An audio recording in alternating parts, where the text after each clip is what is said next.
Hi everyone, welcome back to the channel. My name is Mehek. I hope you guys are all fine, and like always, I also hope that you guys are reading.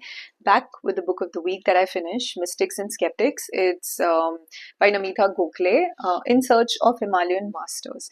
So as the book suggests, this book takes us straight to the heart of the Himalayan mountains, and it tells us that the Himalayan mountains have always been a source of mystery, magic, and spiritual wisdom. They've always been more than mountains. They've been a reservoir of miracles, spiritual energy, and also home of a lot of saints and seekers. In this book, there's actually a collection of essays by scholars and practitioners who have kind of shared um, l- personal experiences, biographies, and journeys of some of the spiritual leaders that have lived, walked, or transformed lives of the people in the Himalayan region. Now, it is a combination of Indian and Buddhist spiritual leaders. Some of them you might have heard, some of them not.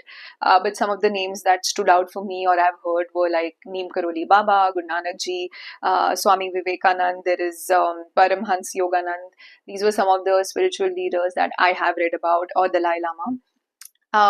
But more than I think the journeys, what also would really interest you is that towards the end, besides the individual spiritual leaders' journeys, the author has also shared some of the ancient living traditions in the Himalayan region alive till date, which are like the Siddhi peeths, the trance runners from Tibet and Bhutan, which was quite interesting to read. I mean, I've never heard about them.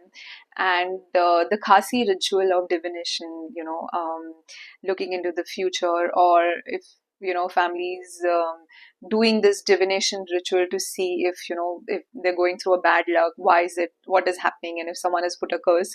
That was also quite interesting to read, and apparently these rituals are still alive in the Himalayan region. Now, like I said, it's a collection of lot many essays, but there are few that really stood out for me, which I have made a note of here. There was this essay about Swami Vivekananda ji, which was quite interesting because it spoke about his pilgrimage from Kashmir to Amarnath, and how he mentions that how Himalayas are the cradle of India's spiritual heritage, and how it must be really preserved. Then there's this very interesting essay on Milarepa, who is a Buddhist spiritual leader, and how he went from practicing black magic and I think almost killing 35 people and causing their death, to becoming a compassionate spiritual master. Reminded me of Valmiki ji and Gautam Buddha. Essay on Guru Nanak ji is beautiful. It shares his meeting with 84 Siddhas on Mount Sumeru. I think this is also included in the Guru Granth Sahib.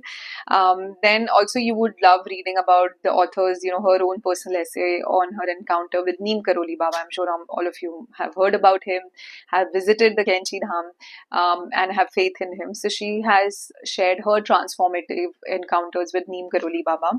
And then finally, there's this dialogue with Dalai Lama where he is talking about reincarnation, and he makes a very beautiful statement about religion. He says, beyond the rituals and belief, religion should be and is essentially about kindness, and that is the purpose that a religion should serve. So I think these were some of the essays that really stood out for me, from this book.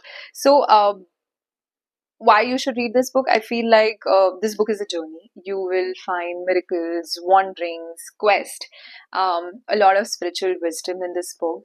So if you're someone who enjoys reading about Himalayan mythical traditions, and you like reading about the spiritual journeys of the saints and the seekers and the sadhus, then you're going to enjoy this book. I think this book is a homage to the Himalayan mythical traditions, and it also establishes the fact that the quest for truth is never ending, and that is what you realize in this book. Yes, it is about mountains, but it is essentially about the inner journey that all the seekers make, um, on their quest to whatever that they're seeking. So I feel like if you're someone who enjoys a blend of history, personal experiences, and spiritual journeys, then I think, and mythology combined with it, then I think you're going to love this one. That's all on this very, I would say, a different read after a while I read, and quite an interesting one. I hope you enjoyed the review. I'm going to see you guys next week with another title. Till then, take care and bye bye.